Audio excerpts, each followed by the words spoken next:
भाई थॉर के top 5 versions पर एक वीडियो बनाओ। तो भाई ये रही आपकी वीडियो। और वैसे तो थॉर के बहुत सारे वर्जन्स है, लेकिन आज हम थॉर के सबसे पावरफुल वर्जन्स की बात करेंगे।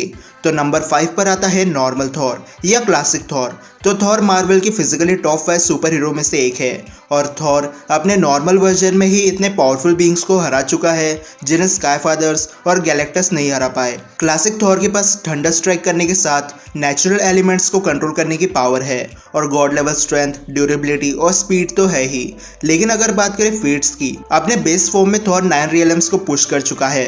अब मार्वल की तरफ से ये कंफर्म हो चुका है कि एक रियलम मतलब एक यूनिवर्स होता है, ना कि सिर्फ एक प्लैनेट, जिसका मतलब थॉर की बेस वर्जन की स्ट्रेंथ मल्टीवर्सल लेवल पर है।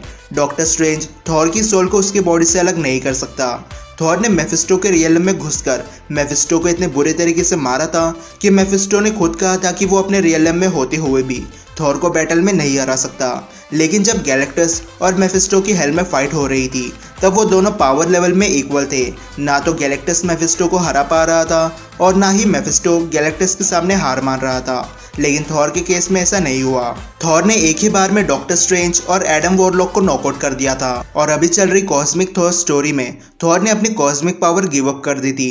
फिर भी उसने अपनी स्ट्रेंथ से स्टॉर्मब्रेकर को काफी बुरी तरीके से तोड़ दिया और थॉर एक बार ओडिन को थप्पड़ मार चुका है। वैसे जिन्हें नहीं पता, ओडिन थॉर का पप्पा है। तो नंबर 4 ओल्ड किंग थॉर। अब ओल्ड किंग थॉर थॉर ही है, बस थोड़ा बूढ़ा है, लाखों साल का एक्सपीरियंस है और उसके पास ओडिन फोर्स है। लेकिन एसगार्डियन जितने बूढ़े होते हैं उतने ही वो पावरफुल बन जाते हैं। और ओल्ड किंग थॉर एक स्काई फादर लेवल बीइंग है जिसने प्लेनेट अर्थ को फिर से जिंदा किया है। गॉर को इतनी जोर से पंच मारा है कि वो किलोमीटर्स नहीं लाइट ईयर्स दूर जाकर गिरा था। ओल्ड किंग थॉर मरे हुए को वापस जिंदा कर सकता है और ओल्ड किंग गैलेक्टस को बराबरी की टक्कर दे रहा था। अब ऑफ कोर्स यहाँ पर थॉर होल्ड बैक कर रहा था। अगर वो अपने फुल पोटेंशियल पर गैलेक्टस के साथ फाइट करता तो प्लैनेट अर्थ वही डिस्ट्रॉय हो जाती। लेकिन ऐसा नहीं है कि ओल्ड किंग थॉर ने कभी फुल पोटेंशियल पर अपनी पावर यूज़ नहीं की। वो दिन भी आया जब गॉर नेक्रोसॉर्ड की मदद से यूनिवर्स बन जाता है। तब थॉर अपने स्पिरिट ऑफ थंडर यूज़ करता है और गॉर का खेल हमेशा के लिए ख़त्म कर देता है। लेकिन स्पिरिट ऑफ थंडर की वजह से थॉर पूरा यूनिवर्स अकेले डिस्ट्रॉय कर देता है। Number 3 cosmic Thor. अब कॉस्मिक थॉर का लास्ट इशू आना बाकी है, तो हो सकता है कि कॉस्मिक थॉर आगे चलकर और ज़्यादा पावरफुल बन जाए, क्योंकि थॉर की फाइट सीधा ब्लैक विंटर से है जो एक मल्टीवर्सल एंटिटी है। बेसिकली ब्लैक विंटर गैलेक्टस को लगभग जान से मार देता है, लेकिन गैलेक्टस अपनी जान बचाकर थॉर को कॉस्मिक पावर देता है ताकि वो दोनों मिलकर ब्लैक विंटर को हरा दे। लेकिन कॉस्मिक पावर मिलने के बाद थॉर की फिजिकल स्ट्रेंथ काफ़ी ज़्यादा एम्पलीफाई हो गई। थॉर के सिर्फ एक थप्पड़ से बैटर रेबल दूर एक प्लेनेट पर जा गिरा और वो प्लेनेट लगभग आधा डिस्ट्रॉय हो गया था। कॉस्मिक थॉर हंग्री गैलेक्टस को आराम से खत्म कर सकता है। साथ में कॉस्मिक थॉर के पास ओडिन फोर्स है जिसकी मदद से वो यूनिवर्सल लेवल पर कुछ भी कर सकता है।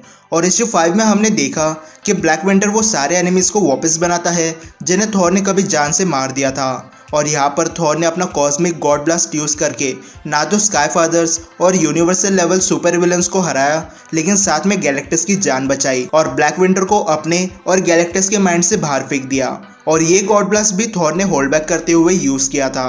अगर थॉर अपने फुल पोटेंशियल पर अटैक करता तो म्यूनर टूट जाता। लेकिन अभी तक थॉर ने अपनी कॉस्मिक पावर फुल पोटेंशियल पर यूज नहीं की है। इश्यू 6 में हमें पता चलेगा कि आखिर कॉस्मिक थॉर कितना पावरफुल है। Number 2 old king Phoenix Thor. अब ओल्ड किंग फिनिक्स थॉर का एक ऐसा वर्जन है जिसके पास फिनिक्स फोर्स की पावर है और फिनिक्स फोर्स तो मल्टीवर्सल एंटिटी है। और ओल्ड किंग थॉर ने फिनिक्स फोर्स और ओडिन फोर्स का यूज करके गॉडली डूम को बीट कर दिया था। अब ये कोई डूम का नॉर्मल वर्जन नहीं था। इस वाले डूम के पास स्टार ब्रांड, ज़राथोस, आयरन फिस्ट और सोर्सरर सुप्रीम की पावर थी। लेकिन लॉजिकली ओल्ड किंग थॉर को वैसे भी आयरन फिस्ट की पावर से कोई फर्क नहीं पड़ने वाला था। ज़राथोस एक स्काई फादर लेवल बीइंग है, लेकिन old king Thor Phoenix power के साथ मल्टीवर्सल लेवल पर है और स्टार ब्रांड की पावर उसके यूजर के विल पावर पर डिपेंड करती है। और जब स्टार ब्रांड ने बियॉन्डर को मारा था तब उसने खुद की लाइफ सेक्रीफाइस कर दी थी। तब कहीं जाकर 2 बियॉन्डर मर गए थे।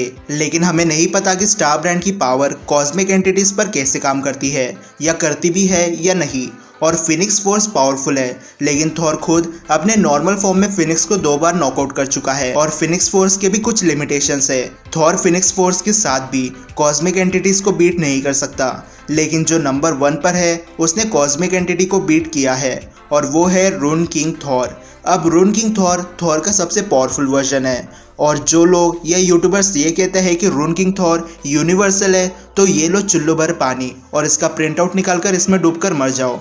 मतलब कुछ भी। हाँ, लेकिन सबसे पहले तो जिन्हें नहीं पता कि रून किंग थॉर कौन है, तो बेसिकली रैग्नारोक के टाइम पर थॉर लगभग सिचुएशन के सामने हार गया था, लेकिन बाद में वो अपनी दोनों आंखों को सेक्रीफाइस करके रून मैजिक गेन करता है, जो थॉर को ओमनीसिएंट, ओमनीप्रेजेंट और नाए ओमनीपोटेंट बना देती है। थॉर के पास अब लगभग सारी सुपर पावर्स थी और उसके फिजिकल स्ट्रेंथ और मैजिकल एबिलिटीज काफी ज्यादा एनहांस्ड हो गई थी। थॉर रियलिटी को चेंज कर सकता है और मैंगॉग का सिर्फ एक टच में एग्जिस्टेंस खत्म कर दिया। अब मैंगॉग एक यूनिवर्सल बीइंग है और ओडिन एक स्काई फादर है, मतलब वो कम से कम मल्टी गैलेक्सी लेवल बीइंग था। और ये रहा प्रूफ कि ओडिन फोर्स यूनिवर्सल पावर है, लेकिन फिर भी ओडिन मैंगॉग को बीट नहीं कर पाया, लेकिन थॉर ने ओडिन फोर्स से ऐसा कर दिया।